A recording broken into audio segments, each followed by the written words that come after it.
Assalamualaikum warahmatullahi wabarakatuh. Kembali lagi dengan Petua Sejarah di episode kedua. Pada episode kali ini, Petua Sejarah akan membawakan sebuah narasi yang berjudul tentang sejarah hari lahirnya Pancasila. Sebelumnya perkenalkan, nama saya Khairul Anam.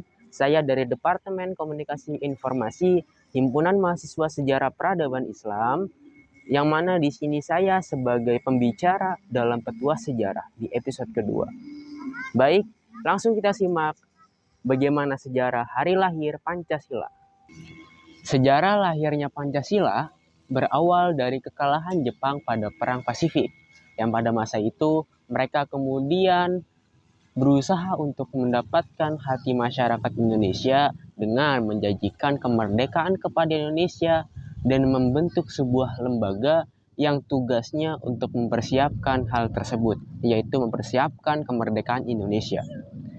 Dan lembaga ini dinamai dengan lembaga BPUPKI, Badan Penyelidik Usaha Kemerdekaan Indonesia.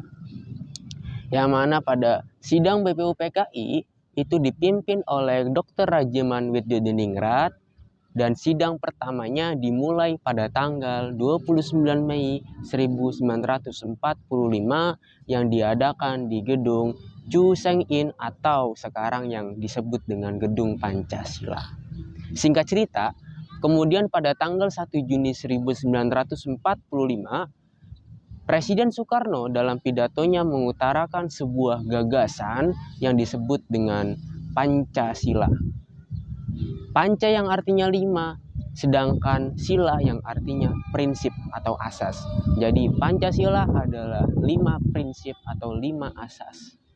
Pada saat itu Bung Karno menyebutkan 5 dasar untuk negara Indonesia, yaitu sila pertama kebangsaan, sila kedua internasionalisme atau pri kemanusiaan, kemudian sila ketiga demokrasi, sila yang keempat keadilan sosial, dan sila kelima ketuhanan yang Maha Esa.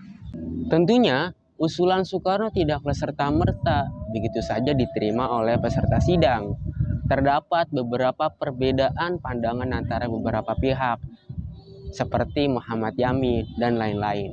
Dikarenakan belum usainya pembahasan dalam sidang, maka diputuskanlah untuk membentuk sebuah komite, yang mana komite ini untuk menyelesaikan perselisihan yang ada di dalam sidang.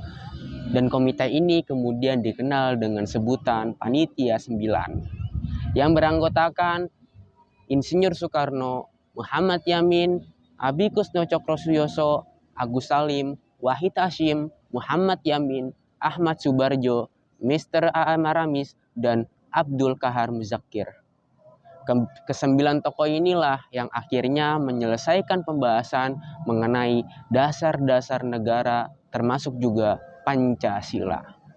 Pembahasan dasar negara ini selesai pada tanggal 22 Juni 1945 yang kemudian dikenal dengan sebutan Piagam Jakarta atau Jakarta Charter. Pancasila akhirnya baru benar-benar disahkan pada tanggal 18 Agustus 1945 atau sehari setelah proklamasi kemerdekaan Indonesia oleh PPKI. Dan pada akhirnya setiap tanggal 1 Juni akan diperingati sebagai hari lahir Pancasila sebagai dasar negara Republik Indonesia. Yang mana tandanya adalah ketika Presiden Soekarno pertama kali untuk berpidato mengenai dasar negara Indonesia dan memberikan nama tersebut menjadi Pancasila. Ketetapan Hari Pancasila tertuang dalam keputusan Presiden atau bisa dikatakan Kepres nomor 24 tahun 2016 oleh Presiden Joko Widodo. Perlu diingat oleh teman-teman petua sejarah, sejarah hari lahir Pancasila sangat perlu untuk diingat. Yang lebih utama lagi, bagaimana kita dapat memaknai Pancasila sebagai dasar negara Indonesia dan sebagai landasan untuk berperilaku dalam kehidupan bermasyarakat. Kemudian saya mengutip dari salah satu pahlawan nasional, yaitu Kiai Al-Hajj As'ad Syamsul Arifin, yang mengatakan bahwa Pancasila sebagai dasar negara dan falsafah negara Indonesia yang harus ditaati, harus diamalkan, harus dipertahankan, dan harus dijaga kelestariannya. Sekian yang bisa saya sampaikan. Semoga bermanfaat untuk kalian teman-teman petua sejarah. Terima kasih. Wassalamualaikum warahmatullahi wabarakatuh.